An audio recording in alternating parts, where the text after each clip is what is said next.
ও দুনিয়ার মুসলমান আল্লাহর গোলাম, হযরত ইব্রাহিম পয়গম্বর সন্তানের দিকে তাকায় না, কারণ হলো তার প্রতি তাকাইলে মায়া হবে আর যাইতে পারবে না। এইদিকে হাজেরা ডাক দেখায়, ও প্রাণের স্বামী, আমাকে কেন এখানে রেখে যাও? হযরত ইব্রাহিম পয়গম্বরের জবানে কোনো আওয়াজ নাই।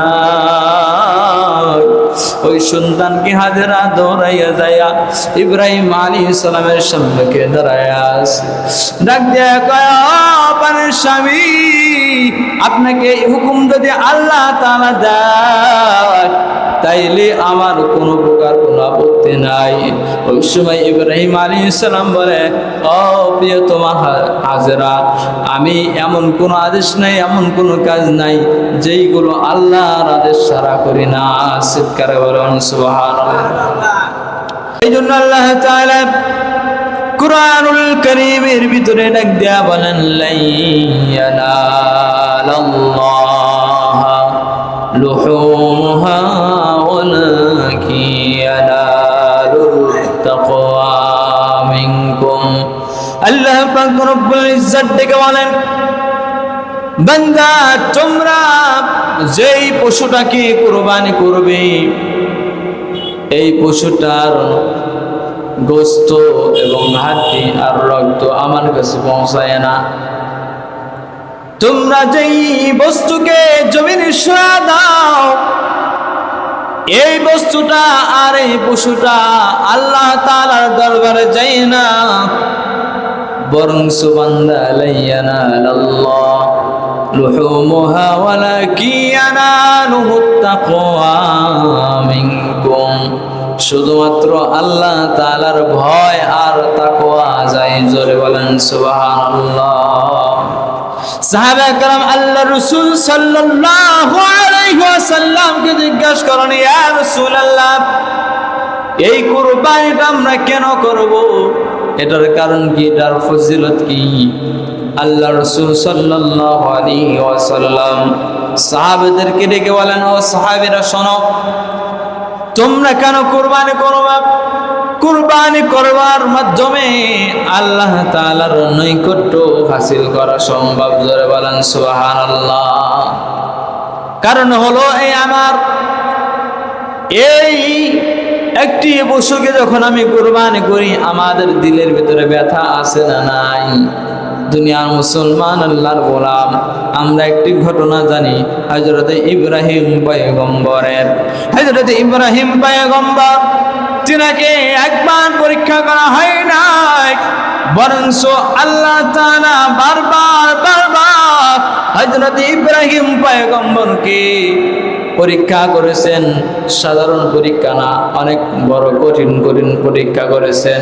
তার ভিতরে আমরা জানি হযরত ইব্রাহিম পয়গম্বরকে আগুনে নিক্ষেপ করে তার ঈমানকে বিলীন করার জন্য নমরুদ পর্যন্ত তার পিছনে লেগেছিল। আমরা সবাই কিন্তু জানি, আগুন পড়ার পরেও আল্লাহ তাআলাকে ছাড়ে নাই। জোরে বলেন সুবহানাল্লাহ।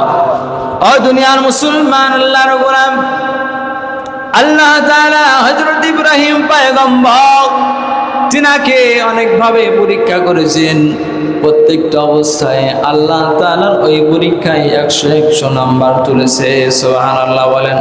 ঠিক তেমনি ভাবে যখন রব্বি হাবিলি মিনাস সালিহিন আল্লাহ তাআলার কাছে দোয়া করলেন, আল্লাহ আমাকে একটি নেক সন্তান দান করেন। আল্লাহ পাক রব্বুল ইজ্জত 80 থেকে 86 পর্যন্ত বয়সে হযরতে হাজরা আলাইহিস সালামের গর্ভের ভিতরে হযরতে ইসমাঈল আলাইহিস সালামকে জন্ম দিয়ে দেন। সরে বলেন সুবহানাল্লাহ। ও দুনিয়ার মুসলমান আল্লাহর গোলাম, এতদিন পর একটা সন্তান হয়েছে। তার পিতা হযরত ইব্রাহিম আলাইহিস সালাম অনেক খুশি হয়ে গেছে। ও দুনিয়ার মুসলমান আল্লাহর গোলাম, যখন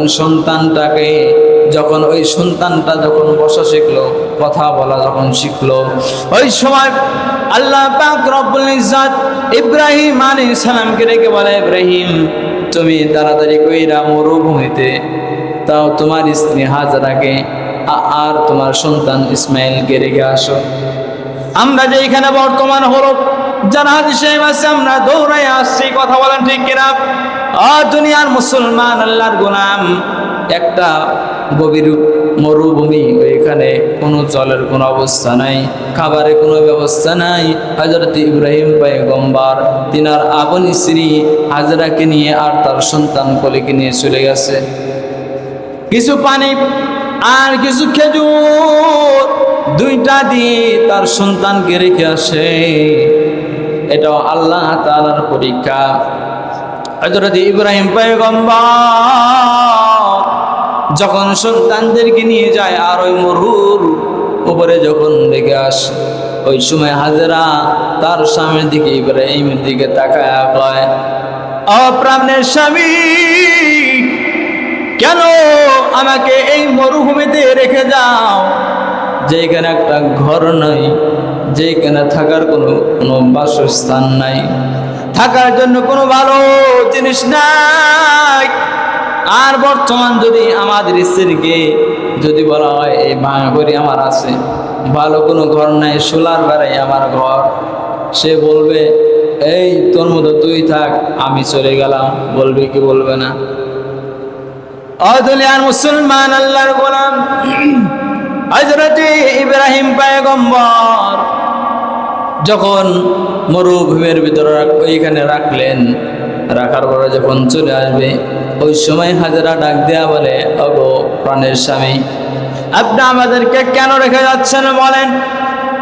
আর আমাদের কাছে তো তেমন কোনো খাবার নাই, সামান্য খেজুর আর কিছু পানি আছে, পানি ফুরায় গেল তো আমরা কি করব? ওই সময় হযরত ইব্রাহিম পয়গম্বর বলে, তোমরা থাকো, তোমাদের সাথে আর কোনো কথা হবে না। আল্লাহ তাআলা নির্দেশ দিয়েছে, ইব্রাহিম তাড়াতাড়ি কইরা তাদেরকে এখানে রেখে আসো। দুনিয়ার মুসলমান আল্লাহর গোলাম, যখন ইব্রাহিম পয়গম্বর সামনে আগায় যায় আর এদিকে সন্তান বাবা বাবা বইলা বইলা যখন ডাক দেয়, হযরত ইব্রাহিম পয়গম্বর শোনার পরেও পিছনে আর তাকায় না। আজকে আমরা যখন এই বাংলার জমিন থেকে প্রবাসে চলে যাই, অন্য জায়গায় চাকরির জন্য দেয়, ঢাকা যাই, ওই সময় আমার সন্তানগুলো যখন ডাক দেয় আর আমরা সন্তানকে টাটা দেই, সন্তানকে বলে ভালো থাকো, সন্তানকে চুমা দেয়, সব কিছু করে আদর যত্ন করি।